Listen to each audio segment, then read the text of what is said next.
It is really amazing. I've seen that so many times, and every time I love it. I'm just like, yes, Harrison is so good. So now I'm going to introduce Meg Riley, who's our centre manager here, and she's been with us for 2.5 years. Came all the way to Leeds to be with us, and now is managing our centre. So if you give her a massive round of applause when she comes up.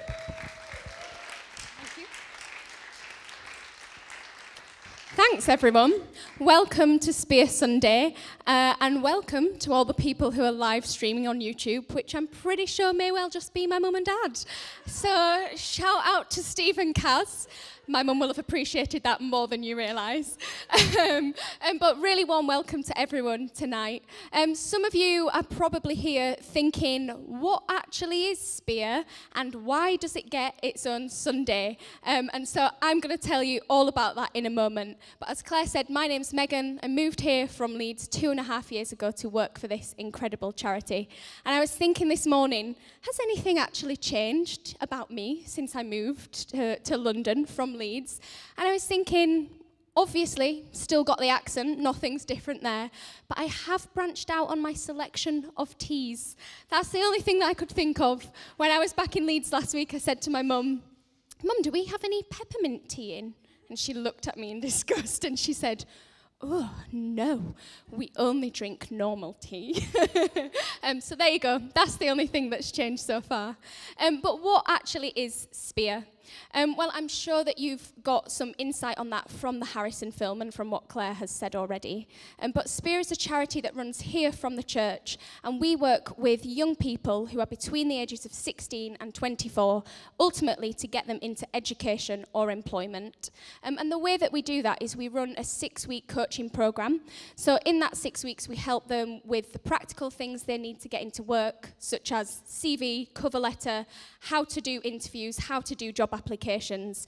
But even more than that, we look at different mindsets throughout the programme. So different ways of thinking, of viewing themselves, of viewing society, and looking at what their purpose might be. So we look at the growth mindset versus the fixed mindset. We look at the concept of resilience and how you can build that in yourself. We look at long-term goals versus short-term goals. And because of that, we see young people transformed and we see their lives changed.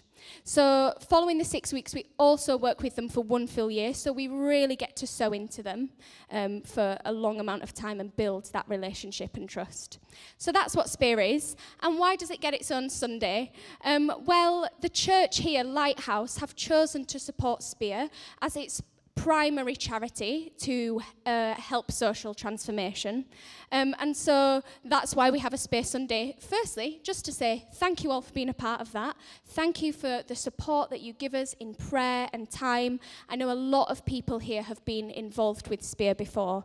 And also, if you haven't, and maybe you're new and you haven't heard about Spear in a while, we want to tell you how you can get involved and be a part of that. And also, just something that I'm really passionate about is that I want to help us focus overall to the bigger perspective of why and how we should help people who are less fortunate than ourselves. And so today I want us to think a bit about how we can do that, both inside the church and outside the church in our day-to-day lives, and maybe go away with some practical things that we can do. But I'm going to put out a disclaimer as well that this sermon is going to be run more like a Spear coaching session than a normal preach, which means, lucky for you, hope you're all awake tonight, it's going to have some discussion, it's going to have some feedback, it's going to have a flip chart, pretty exciting stuff. And so is everybody up for that tonight? Yes, wonderful. If you're not, Bex will take you out into the corridor for a managing behaviour conversation, so beware, you don't want to be on that side of things. So Spear, the whole vision for Spear came from Isaiah 58, particularly verse 12, but I'm going to read verses 6 to 12 tonight. So Isaiah 58, verses 6 to 12. Is not this the kind of fasting I have chosen? To loose the chains of injustice and untie the cords of the yoke, to set the oppressed free and break every yoke. Is it not to share your food with the hungry and to provide the poor wanderer with shelter? When you see the naked, to clothe them and not turn away from your own flesh and blood. Then your light will break forth like the dawn, and your healing will quickly appear. Then your righteousness will go before you, and the glory of the Lord will be your rear guard. Then you will call, and the Lord will answer. You will cry for help, and he will say, "Here am I." If you do away with the yoke of oppression, with the pointing finger and malicious talk, and if you spend yourselves on behalf of the hungry and satisfy the needs of the oppressed, then your light will rise in the darkness, and your night will become like the noonday. The Lord will guide you always. He will satisfy your needs in a sun-scorched land and will strengthen your frame. You will be like a well-watered garden, like a spring whose waters never fail. Your people will rebuild the ancient ruins and will raise up the age-old foundations. You will be called repairer of broken walls and restorer of streets with dwellings. And so this is exactly what Spear aims to do in the lives of the young people we work with. We don't just take an unemployed young person, stick them in a job that exists. What we get the real privilege to do is to encourage that young person to speak truth over lies that have been sown into their lives since they were children. And we get to rebuild something in that young person and see them restored. And it's an incredible thing to be part of. And so I want us to think for a moment, what is the role of the church in fulfilling this prophecy in Isaiah? And this is where the flip chart comes in. So just for about 20 seconds, I would love you to turn to the people around you and answer the question, when you think of church, maybe specifically when you think of Lighthouse, our church, where we are now, and that we're all part of, what words come to mind? So just for 20 seconds with the people around you, have that discussion, and then I'm going to hear some things back.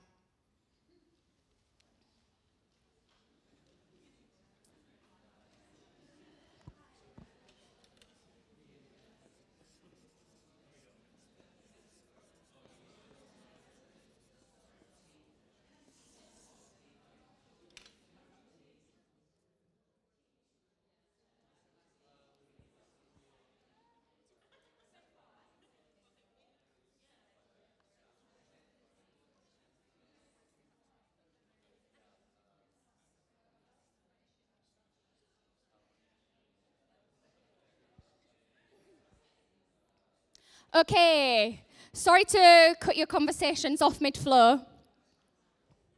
I would love to bring us back together now. And if some bold people would just shout out, what were the words that came to mind when you thought of Lighthouse? Warm, lovely, yeah. Another one. Love, thanks, Carrie. Family, nice. Keep them coming. Thank you. Friendship. A few more.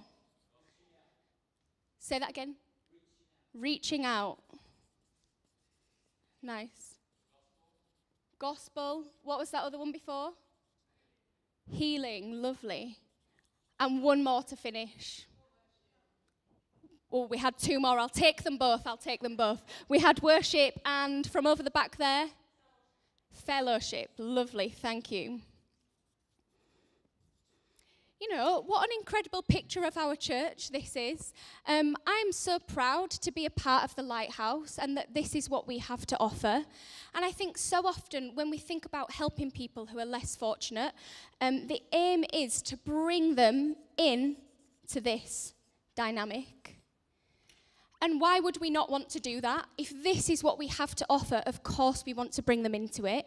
And when I think about our Spear programme, one of my favourite days come to mind, which is our mock interview session.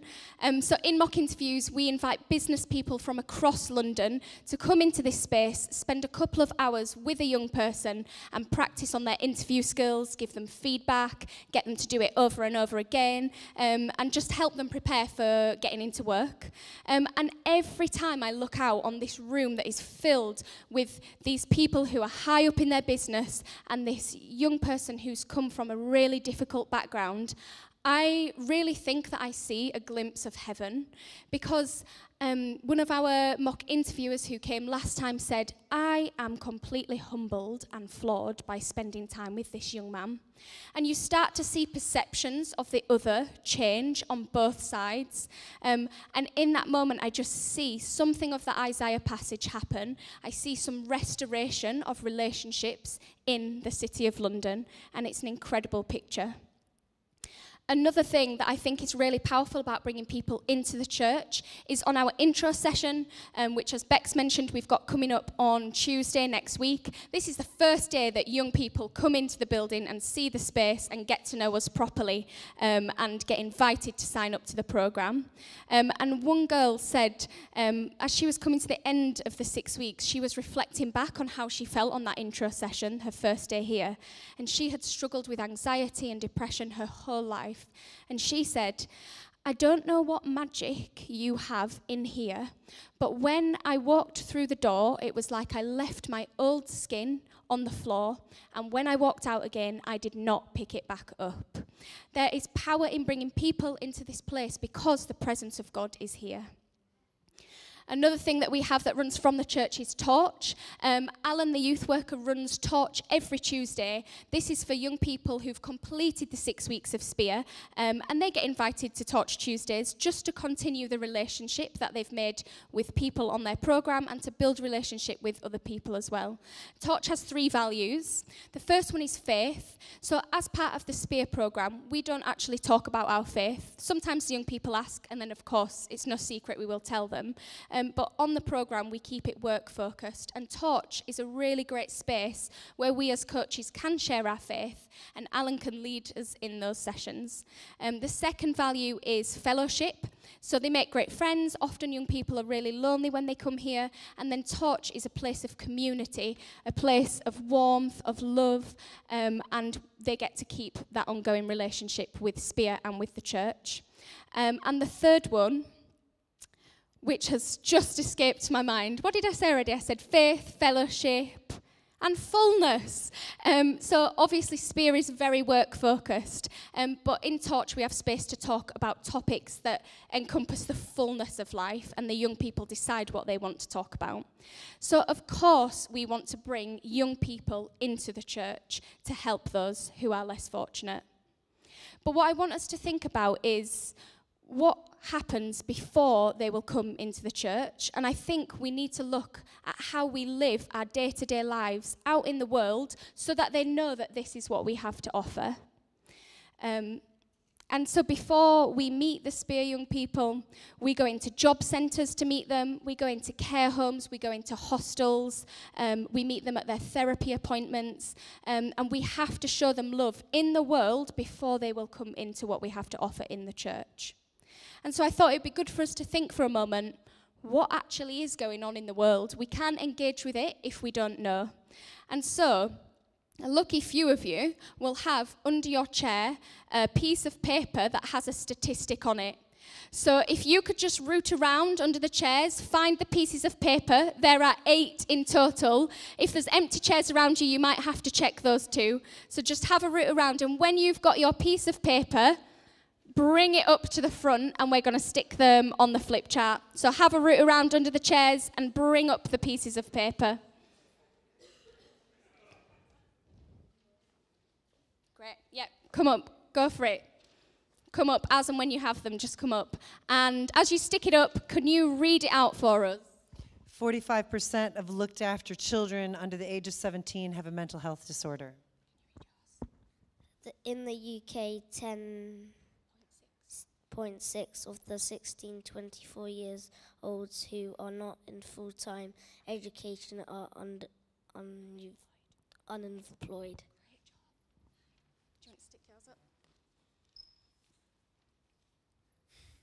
34% of children in the borough of Camden live in poverty.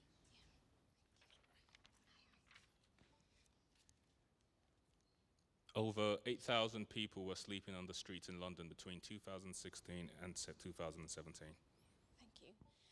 I think there were a few more dotted around, but we may have missed them. Do you want to have one final check? Final check and bring them up if they're missing. That's great. We'll go with what we've got. It's fine. If you just come up with this final one. Camden has the second serious mental illness prevalence and the fifth highest depression prevalence in London. Thank you. So this paints quite a stark picture of the world that we live in, and this is happening around us. And so what I think we really need to focus on for ourselves is how do we take what we have in the church out into these places, into the world. And when Jesus died, he died to conquer sin and death and pain and shame. And he died to conquer this. So the victory is already won. The battle of this is already won. But we still have a part to play while we are here on the earth. And when we enter into relationship with Jesus as Christians, what happens is we enter into freedom. And Galatians chapter 5 verse 13 says to us, use your freedom to serve one another in love and love your neighbour as yourself. And when we look at these statistics, they're not just numbers. These are our neighbours. And so if we're not loving them, we are not using the freedom that Jesus paid the price for to serve others. And so I think there's a real call in that for each and every person here today. But it's a big ask, isn't it? How on earth do we do that? How do we enter in to this in our world? And what on earth do we do about it? And I just think that for Christians, opting in, there's no option there. It is a priority. It has to be done. I think there's a great framework that we can follow to know how to do this. And if we turn to Acts chapter 10 and look at the life of Cornelius, we can see clearly what that is. So I'll just read Acts chapter 10 now. At Caesarea, there was a man named Cornelius, a centurion in what was known as the Italian regiment. He and all his family were devout and God-fearing. He gave generously to those in need and prayed to God regularly. One day, at about 3 p.m, he had a vision. He distinctly saw an angel of God who came to him and said, Cornelius. Cornelius stared at him in fear. What is it, Lord? He asked. The angel answered, your prayers and gifts to the poor have come up as a memorial offering before God. So I think if we look at the life of Cornelius, he did two things. He had a habit of prayer and he gave generously to the poor. And so I think in this, we are called to prayer and action. And not really as a side note, but to bring it into the equation, it was this that brought Cornelius to God's attention. And definitely, if we are striving in our own strength to solve inequality in this world, it's not going to happen. We have to bring it to God's attention. God has to be in this stuff for the battle to be won. But our part in that is prayer and action. There's a great example of this in Exodus 17, where the Israelites are fighting the Amalek tribe, and you know the story where Moses is stood praying on the mountain with his arms raised, and Joshua is fighting the battle on the ground. Imagine if one of them just decided that they'd had enough. Imagine if Joshua said, Moses, up there, are you okay? I'm just a bit tired down here, so I'm just going to have a rest, but you keep praying. Moses would not have been praying for very long if Joshua had done that. And we know the Bible tells us what happened when Moses stopped praying. When he couldn't pray anymore and he was tired and he put his arms down, Joshua started to lose the battle. So to win the battle, we have to pray and we have to act. Now, on Spear, we look at a mentality called the victim versus power mentality. And the victim mentality, in a nutshell, is where we don't take control and responsibility for our actions.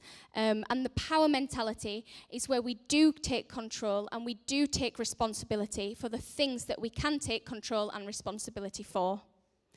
And I think that for some of you here tonight, you might recognize in yourself, I'm in the victim mentality for prayer, or I'm in the victim mentality for action.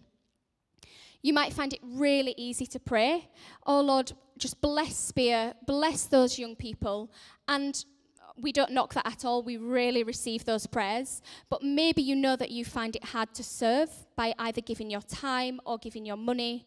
Or maybe you find it really easy to serve. Maybe you find it easy to give your time, to give your money, but actually you're not covering your actions in prayer. And we need the combination of both to call God down into this world and into our Spear sessions. So in a moment, we are going to have time to reflect on what God might be asking you to do in response to this. But first, I would love to tell you about ways that you can get involved.